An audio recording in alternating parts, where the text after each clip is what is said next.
cuanto a mi experiencia, como decías, efectivamente en los años 90 estuve en la oficina del Tratado de Libre Comercio en Washington cuando se negoció. Fue una experiencia muy interesante. Y cuando todo eso terminó en el 94, decidí que quería ser empresario, un sueño que yo tenía. Y así fue como arrancamos. Regresé a México y con un socio arrancamos una inmobiliaria que luego se convirtió en una empresa más formal, digamos, levantando capital con fondos extranjeros, y años después pudimos colocar esa empresa en la bolsa. Y una vez hecho eso, yo salí y la verdad es que yo quería tener como que mi experiencia propia, ¿no? De constituir otra vez una empresa y con un sentido un poquito más social en términos de ayudar a empresas pequeñas y medianas a que pudieran acceder a espacios industriales modernos. Y creamos una fibra, un fideicomiso de inversión en bienes raíces en el 2018, que lo sacamos a bolsa. Yo salí de la empresa anterior, me asocié con ex colegas míos de la empresa anterior y pudimos crear esta startup que sacamos a bolsa en 2018 y le dimos prioridad al desarrollo de parques industriales y naves industriales en la frontera. Ahí nos ha ido muy bien y hemos rentado todo lo que hemos desarrollado. Yo estudio economía y de joven pues tienes un poco el sueño de ser el salvador de tu país, y estudio economía, hice un posgrado en desarrollo económico pensando en que desde el gobierno probablemente yo iba a poder ayudar o contribuir en eso, ¿no? Reducir el nivel de pobreza de este país, las desigualdades. Y luego dentro del gobierno me di cuenta que eso toma mucho tiempo y te enfrentas a una burocracia tremenda y a mí la verdad es que no me gustaba la política. Y entonces entendí que quizá lo que yo quería hacer se iba a lograr mejor desde el lado empresarial, donde generas empleos, constituyes empresas, creas empresas, y si las haces rentables, pues evidentemente generas empleos, distribuyes utilidades, en fin. Y en este caso en particular, pues construyes infraestructura inmobiliaria industrial que es muy benéfica para el país, y además es algo que tú puedes ver que sucede rápidamente, porque compras un terreno, desarrollas un parque industrial, construyes naves industriales, y a los pocos meses ya están llegando los trabajadores ahí a producir algo, ¿no? Pero ahí es donde te das cuenta que las cadenas de suministro globales, cómo funcionan, es impresionante. Y tú como país, pues te tienes que poner guapo para traer las inversiones, porque si no se te van a cualquier otro lado. Entonces, los países lo que tienen que hacer es tratar de los gobiernos, de generar las condiciones a nivel política pública, ¿no? Para que el país se vuelva atractivo, pues para que las cadenas de suministro globales vengan a invertir. Mucha de la inversión extranjera que está ocurriendo en México es por accidente. Y China, que se había convertido en el primer exportador de Estados Unidos, o Estados Unidos más bien, teniendo a China como el principal exportador al mercado americano, pues con todo el problema que ha habido con China, le dejó el paso a México, ¿no? México pudiera estar exportando mucho más. México debe tener alrededor de un 14% del total de las importaciones de Estados Unidos. Japón siempre se ha mantenido en el 5%, Alemania por ahí, ¿no? Y China llegó hasta el 18%. Pero hoy tenemos más nosotros. ¿Dónde podría estar México? Mucho más arriba, si en México existieran las condiciones. Pero no tenemos energía eléctrica. Entonces, nada más por la energía eléctrica, ya ahí el mercado mexicano está limitado. El mundo está pasando por una evolución muy interesante, donde cada vez más los fondos se van a ocupar en invertir en empresas que se enfoquen no nada más al retorno, sino que se enfoquen no solo al retorno económico, sino al retorno social. Hoy, cada vez más, van a ser varios indicadores, y muchos de ellos tienen que ver con cuál es el impacto que tú estás haciendo en la comunidad donde tú estás haciendo algo. ¿Cuál es, no? Rodo, cuando tú listaste tu empresa en la bolsa en 2018 pasaste por varios retos. Sí. Y algunos retos, a ver si nos puedes platicar cómo escogiste a tu equipo y principalmente cómo escoges tú a tus socios. Ahí es donde entramos en esa parte donde quisiera ser muy, muy cuidadoso, porque Pues yo escogí a mis socios, pero ellos también escogieron a mí. O sea, Claro. es como, ¿no? Sí. Una, dos, yo te diría que como era un startup, pues no teníamos nada. Pero quizá el mayor reto, bueno, el que he aprendido, que es el mayor reto de todos, es si tú tienes fe o no en lo que estás haciendo. Entonces, si tú confías en ti, o sea, yo creo que lo que tú pienses de ti es sobre lo que hay que trabajar. Todo lo demás es por añadidura. Entonces, la pregunta sería, cuando tú quieres hacer algo, es tú qué piensas de ti primero. Olvídate de todo lo demás. Porque el mundo está invadido de miedo. Todo es miedo. Trump es miedo. López Obrador es miedo. La guerra con Rusia, Putin es miedo. Las noticias, la caída de la bolsa es miedo. Todo lo que tú veas, las redes sociales, es miedo. Atrás de todo hay miedo. Entonces, una de las primeras cosas con las que yo creo que hay que trabajar es con el miedo. Y es el tuyo contigo, que es el miedo al fracaso, ¿no? El miedo a la intrascendencia. Yo creo que con lo que hay que trabajar muy fuertemente es con el miedo. Y el miedo yo creo que se trabaja mucho trabajando tú en tu confianza. Que tú, por ejemplo, si quieres hacer un negocio, primero realmente te cuestiones y digas, realmente esto es lo que yo quiero hacer. Es realmente lo que yo quiero. Olvídate tú de los socios. Eso es lo que yo quiero hacer. Eso es lo que me apasiona. Y si es sí, órale, va. Ahora, ¿cómo lo hago? Pero sin miedo. Sin miedo. Porque desde el momento que la gente, tú llegas a pedir una opinión, pero es que es muy difícil ese negocio. Imagínate nosotros, una startup, y en 2018 colocamos en bolsa 10 días antes de la elección. Los inversionistas no estaban, o sea, todo te había dicho, con este gobierno cero. El inversionista mexicano no le apostaba a este gobierno para nada, por obvias razones. Pero en el fondo mucho es miedo, y todo el mundo te habla del miedo. Si tú quieres empezar algo, hacer algo, escribir un libro, lo que sea, todo el mundo te dice las 400 razones por las que puedes fracasar. Tener fe viene de la palabra fides, latín, que es lealtad. Significa lealtad. ¿Y qué es lealtad? Lealtad contigo. Lealtad contigo. Entonces tú tienes fe en hacer algo, tú crees realmente que quieres hacer, es lo que tú quieres hacer. Pues tú métete dentro de ti y convéncete de que eso es lo que tú quieres hacer y que lo puedes hacer. Oye, ¿cómo ves al país con todo lo que está pasando y el gobierno y la inflación y las elecciones? Pues no es nada que no haya visto por décadas.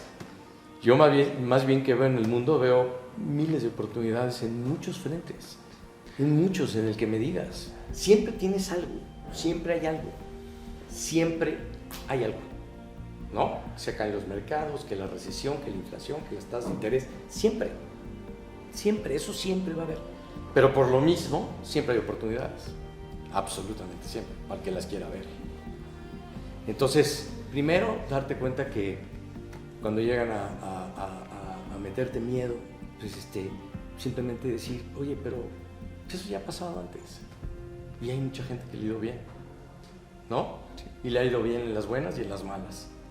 Entonces, ¿qué es lo que tú tienes que hacer? Pues yo creo que primero definir qué quieres hacer, que sea congruente con lo que tú eres, ¿no? Y una vez hecho eso, pues simplemente darte cuenta que el miedo es un tema interno, el miedo está en tu cabeza. El miedo no está afuera, el miedo está en tu cabeza. Todo ese miedo que tú puedas tener eres tú, en realidad, es tu propio miedo. Las vicisitudes y los problemas, todo el tiempo están ahí. Todo el tiempo, eso existe siempre, así es la vida. Y si no, voltea a ver la naturaleza y vas a ver los leones y las leonas, todos los animales diarios tienen vicisitudes todo el tiempo, ahí está, para que lo veamos, siempre hay eso. Pero yo creo que una de las pruebas para cada uno de nosotros, la prueba máxima para mi gusto, es si tienes fe o no en ti. Simplemente la prueba mayor, la prueba de pruebas para ti en esta vida, para cada uno de nosotros en esta vida, es si tenemos fe en nosotros mismos. ¿Y qué es eso? Que aquello que tú quieras hacer, que hay que descubrirlo, pues hay que dedicarse tiempo. Nadie te lo va a decir, nada más tú. Si eso que tú quieres hacer Si hay algo que tú quieres hacer en tu vida para trascender, eso que tú quieres hacer para trascender, si tienes fe, se va a alinear todo. Es impresionante cómo funciona. Se alinea para que pase. Ya ves que el dicho es el universo conspira a tu favor, eso es cierto. Conspira a tu favor si tú tienes la convicción y la fe. Si no, y entran los miedos, te lo vuelven a poner enfrente. Te lo vuelven a poner enfrente. ¿Para qué? Para que aprendas. Es como quinto de primaria. ¿Repruebas quinto de primaria? Pues, ¿qué haces? Pues vuelves a hacerlo, ¿no? Y otra vez, y vuelves a hacerlo. Es igualito. Un jefe, es que mi jefe, es que no sé qué, es que si no lo superas, te lo vuelven a poner enfrente. Yo creo que el ingrediente más importante es que piensa uno de uno mismo. Ya, si estudiaste en Harvard o en Stanford, conozco mucha gente que estudió en esos lugares y sí me entiendes, y pues pudo haber funcionado o no. Okay. Si me preguntas, por ejemplo, estos últimos años, sobre todo el de la pandemia, ¿cuál es mi mayor aprendizaje? El primero es trabajar el autoconcepto, ¿no? O sea, tú conocerte y dedicarle tiempo a eso, saber qué quieres, ¿no? Y para dónde vas. Otro, por ejemplo, el tema del liderazgo. El tema del liderazgo es fundamental porque de pronto hay muchas dudas, ¿no? O muchos líderes que se vuelven muy soberbios. Y ahorita hay series buenísimas, ¿no? La de WeWork, la serie WeWork, el de Uber, todo eso. Y ahí ves cómo muchos de ellos se vuelven muy soberbios. Es gente brillante. Y varios de ellos son lo que llaman dropouts, ni siquiera acabaron la universidad, ¿no? O sea, eso te dice. Y ve hasta dónde llegaron. En un sentido. Pero no pueden llegar en otro sentido porque la inteligencia emocional es muy importante. Entonces, el equilibrio es fundamental y el equilibrio yo creo que lo logras cuando tú te das cuenta que primero tienes que trabajar contigo. Si la gente que está contigo sí busca que tú seas un líder. Y un líder no significa que tú les digas a qué hora llegar y a qué hora se pueden ir. Eso no es un líder. Un líder es más una persona equilibrada, o sea, una persona con mucha inteligencia emocional. Que cuando tienes que mostrar liderazgo lo muestres y cuando tengas que aceptar que te equivocaste lo hagas frente a todos, ¿no? Porque cuando de repente ves a gente que hace cosas esplendorosas, ¿qué tiene él que no te engañó? Nada. Convicción, confianza, es todo. Y desde luego que tú tienes que tener mucha convicción pensando en que va a salir, porque pues fueron 2 años y medio de no saber si vamos a poder colocar, porque como te dije, era una startup, no tenemos nada. Entonces, de los grandes aprendizajes es eso, ¿no? La convicción.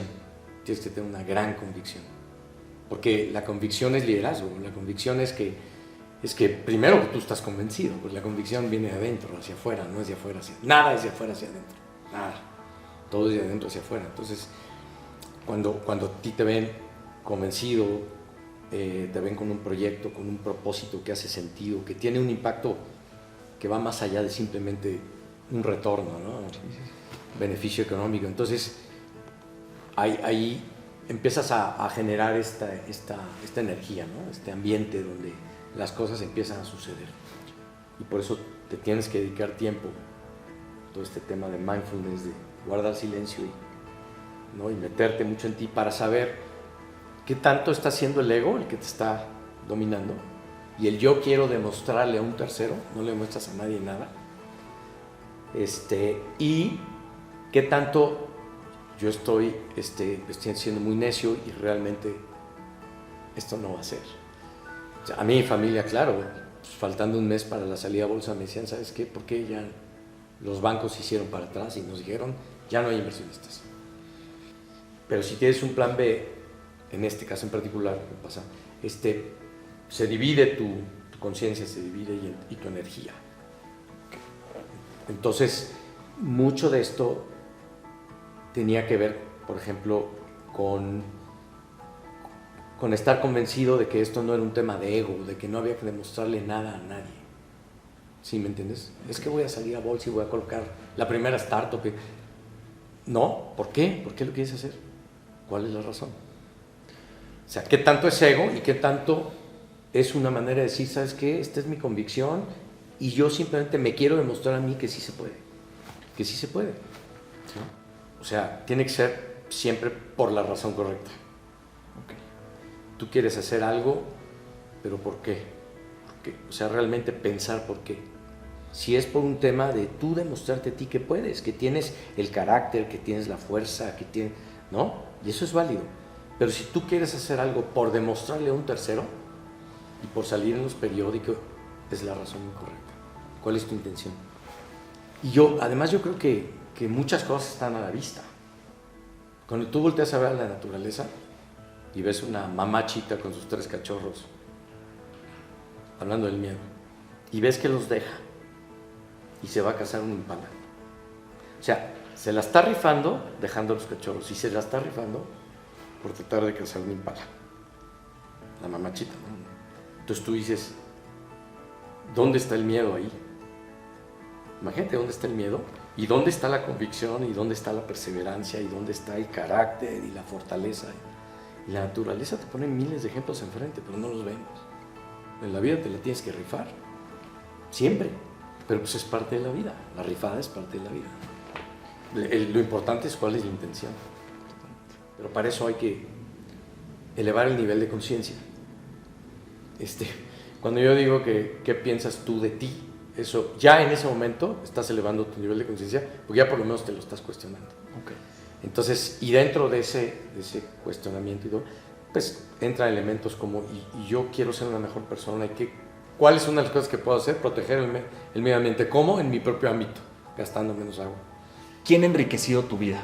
¿Alguna conversación que hayas tenido con alguien que te haya abierto los ojos a algo y que te haya impulsado a progresar en algo? ¿O justo estos temas que tú mencionas, la confianza y miedo que podríamos generar?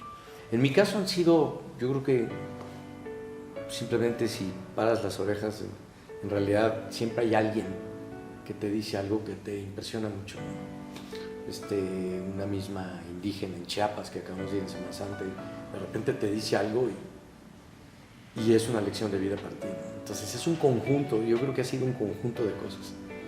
Creo que lo más importante es estar muy abierto. El cerebro es una antena, es lo que es una antena. Entonces cuando tu cerebro está abierto y tú estás abierto a escuchar cosas que tú piensas que son relevantes, vas captando y vas uniendo cabos, vas atando cabos, que de pronto te empieza a hacer sentido.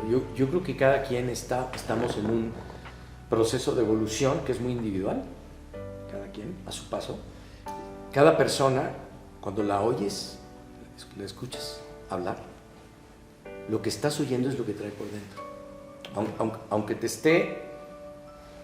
esté insultando, entre comillas, porque el insulto existe cuando tú lo permites y no lo permites, no existe.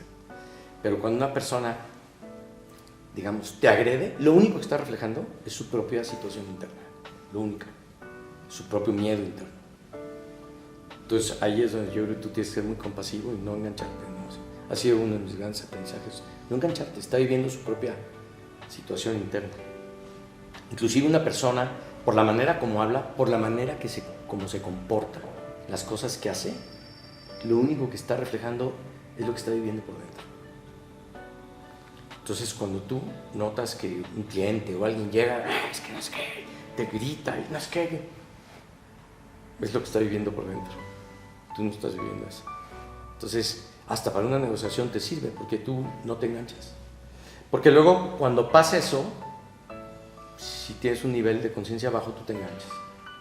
Y entonces es su ego contra el tuyo. Sí. Y no, es lo que está viviendo por dentro.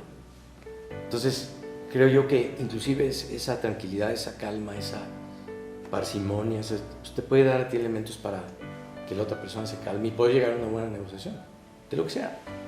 Tú me preguntabas de los socios son muy importantes porque cuando tú dices para escogerlos, yo creo que tú los escoges y ellos te escogen también, pero trata de siempre estar cerca de gente positiva, acércate a gente positiva siempre, no inocente, quiero decir, gente positiva, que encuentre lo bueno de todo, las noticias malas y todos los miedos, que encuentre siempre lo bueno. Porque oportunidades hay todas las que te puedas imaginar. tú preguntas algo aquí de oportunidades. Todas las que te puedas imaginar. Para donde voltees hay oportunidades. El tema es que te lo creas y que hagas lo que quieres hacer. Pero yo decía lo de los socios en términos de que entonces gente positiva, rodéate de gente positiva, es demasiado importante. Si hay gente negativa cerca de ti, córtala.